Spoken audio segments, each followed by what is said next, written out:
Halo para pioner yang saya hormati ya. Pioner yang ada di sana, di sana, di sana dan di sana. Oh, yang saya hormati semuanya, yang saya banggakan ya. Saya bangga punya teman-teman pioner yang selalu bersama-sama. Pioner 100% di atas 100% dan pioner 99% ke bawah. Hmm, hmm, hmm. Ya dekat lebih baik jadi penyinyir sajalah daripada gitu kan. Bang Dema tuh ingin menemukan orang-orang yang 100% ke atas jadi pioner ya.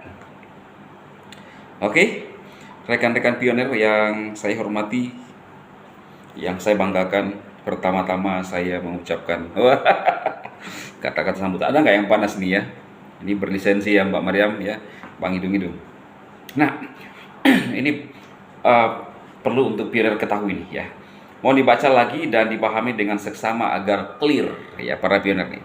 Ini bagus sih, jadi bisa jadi bahan pertimbangan dan menambah wawasan kita kan, gitu. Jadi kalau ini menambah perbendaraan untuk para penyinyi digunakan untuk menyinyi ya. Kalau kita untuk menambah wawasan kita. Perhatikan teman-teman.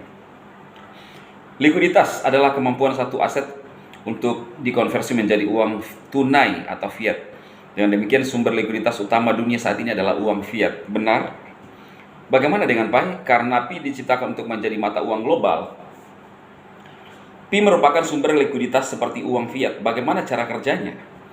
Core Team saat ini tengah membangun dan menyelesaikan 100 aplikasi utilitas terdesentralisasi dApps yang nantinya akan disalurkan open mainnet untuk berbagai keperluan pengguna pioner. Mulai dari keperluan primer, sekunder hingga tersier. Semua keperluan pengguna akan tersedia di ekosistem jaringan Pi. Untuk mendapatkan berbagai keperluan tersebut, kita cukup menggunakan Pi sebagai alat pembayaran. Artinya, Pi merupakan sumber likuiditas utama di ekosistemnya, ya kan? Benar ya. Lalu mengapa Pi masih selalu dikaitkan dengan uang fiat? Seolah-olah Pi bukan sumber likuiditas. Seperti bayi yang baru lahir, ketika open mainnet nanti Pi akan memasuki tahap awal pertumbuhan dan perkembangan. 2 tahun pertama pertumbuhan bayi akan tetap membutuhkan nutrisi utama dari ibunya, meskipun ia dapat mengkonsumsi makanan tambahan. Begitulah Pi. Ya saya masuk akal juga sih ini ya. Pada tahap awal Pi masih membutuhkan uang fiat karena Pi akan terhubung dengan ekosistem eksternal yang belum mengadopsi Pi sebagai alat pembayaran. Seiring berjalannya waktu, maka semakin banyak ekosistem eksternal yang akan mengadopsi Pi sebagai alat pembayaran. Puncaknya ketika dunia berhasil mengadopsi Pi, Pi tidak akan lagi bergantung pada uang fiat. Karena semua Pi yang terjadi adalah sebaliknya.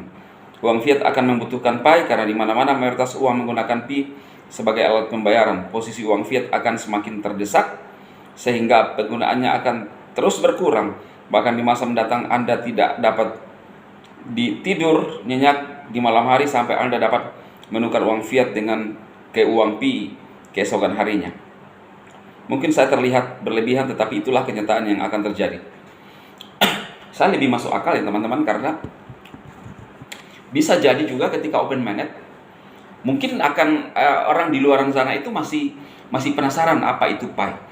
Tetapi dengan adanya sistem yang dibangun, kelebihan-kelebihan yang telah dibangun oleh pengembang kita atau Nicholas dengan menghubungkan banyak utilitas, ya, kemudahan-kemudahan itu artinya orang akan berpikir, dan bukan cuma berpikir, akan bertindak untuk segera memiliki apa? Koin Pi. Maka bergembiralah kita sebagai para pioner yang sudah terlebih dahulu memiliki koin Pi. Makanya Pi itu akan jadi mahal, teman-teman. Ya. Orang-orang yang belum yakin lalu mengatakan Nicholas itu kismin, ya.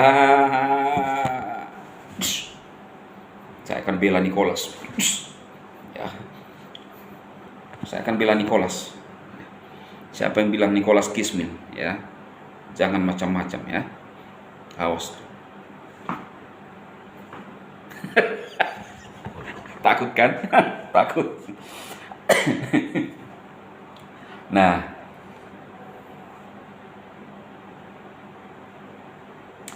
di masa depan uang fiat akan terlihat seperti barang biasa. Uang fiat tidak akan lagi menjadi sumber utama likuiditas. Semuanya akan digantikan oleh uang pi. Uang fiat tidak akan lagi mendominasi dunia. Apa yang terjadi jika pi mendominasi dunia? Kesejahteraan pi adalah milik semua orang, tidak dikendalikan oleh lembaga atau organisasi manapun, tidak dikendalikan oleh orang kaya yang mengendalikan uang fiat. Hanya satu tindakan yang dibutuhkan supaya semua itu terjadi. Pastikan kemenangan GCV. Dengan GCV semua pengguna akan sangat menghargai pi mereka, tidak akan mau mengkonversi uang pi mereka ke uang fiat. Akibatnya elit dunia yang mengandalkan uang fiat tidak akan mampu mengendalikan pi. Pi akan dikendalikan oleh semua orang, terdesentralisasi dan dompet non kustodial. Ya, you know, you know, you know, you know. Nah, saya akan bela Nicholas.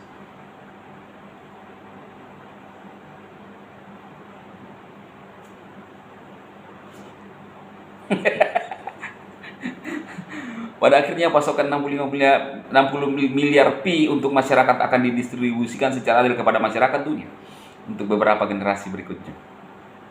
Makanya itu teman-teman, 65 miliar koin pi itu terbanyak di antara semuanya karena Nicholas sudah memperhitungkan. Ya. Apa yang terjadi jika kita tidak mencapai GCV? Dunia tidak akan menjadi lebih baik dan visi serta misi Pi Network akan gagal. Kami akan terus mengikuti arus fiat elit global. Para pioner, jagalah pi Anda baik-baik. Kita akan memasuki era di mana orang-orang akan bersaing untuk mendapatkan pi guna menjalani hidup mereka. Mari kita memenangkan GCV untuk dunia yang sejahtera. Jika Anda tidak memahami GCV, lebih baik Anda mengikutinya sehingga kehidupan Anda akan menjadi lebih baik. Bersama kita bisa. Dari semua pioner, Dorishin, dan dibacakan oleh sekjen.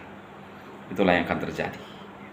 Karena itu, kebebasan finansial akan menjadi milikmu yang memegang koin pi. Saya sekarang merasakan teman-teman bahwa ketika saya melihat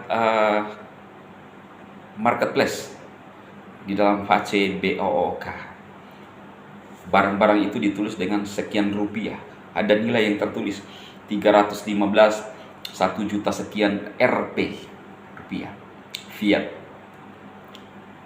Lalu kemudian ketika luar negeri kita lihat 30 dolar S di garis,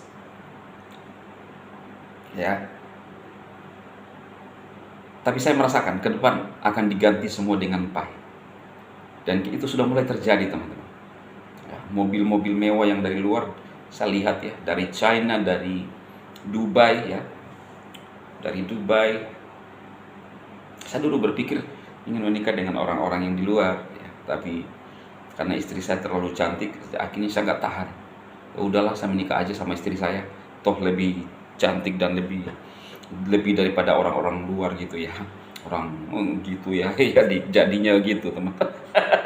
Nah, jadi teman-teman, semua akan tertulis. Saya lihat, wow keren ya, 0,0050 pi ya kan, semua. Jadi orang akan penasaran, apa itu pi? Itu makanan apa sih? Ini kok bisa ditukar dengan Lambo, terus Rolls Royce gitu, Rolls Royce kok bisa ditukar dengan pi? Apa sih itu pi? Di mana sih dapatnya? Ya ke sekjen. Lu mau dapat ke sekjen. Ya. Karena pi saya ini mau dikemanakan banyak banget nih ya. Waduh, ngeri nih. Kalau benar kata Bang Mbak Seng Diovan bahwa 10 mengubah generasimu, saya ini bukan cuma 10 ya, ribuan, bahkan yang lagi antri di tambang itu belasan ribu, mendekati 20.000. Aduh, bagaimana itu Bang Hidung-Hidung? Ya kan? Ya sekarang sih masih orang ketawa, kita diketahui nggak apa-apa, nanti juga kita akan ketawa. Ketawanya kita bisa atur ya. Saya akan membayangkan mereka itu, melihat mereka tuh lompat-lompatnya itu tidak beraturan, lompat-lompat seperti di Strong. Ya kan, seperti yang saya sudah utarakan di video yang lalu. Saya harus ulas lagi nih karena ini penting sekali. Bagaimana lompatan mereka, para penyanyi itu lompat-lompat yang tidak beraturan, lompat-lompat yang norak gitu. Sukses ya, daripada saya ngomong sendiri di sini nanti orang dipikirin kok ada orang garis miring di atas ya. Jam 12:05 siapa sih ya? Padahal normal, ya kan? Berbicara tentang pi masa depan, ya. Bukan main ratusan orang sekarang bisa ketawa, tapi ini ratusan negara, bre, yang menjalankan pi ini. Bahkan sudah barter, apalagi, ya kan? Kasihan yang tidak percaya, kita akan ketawai, ya. Salam.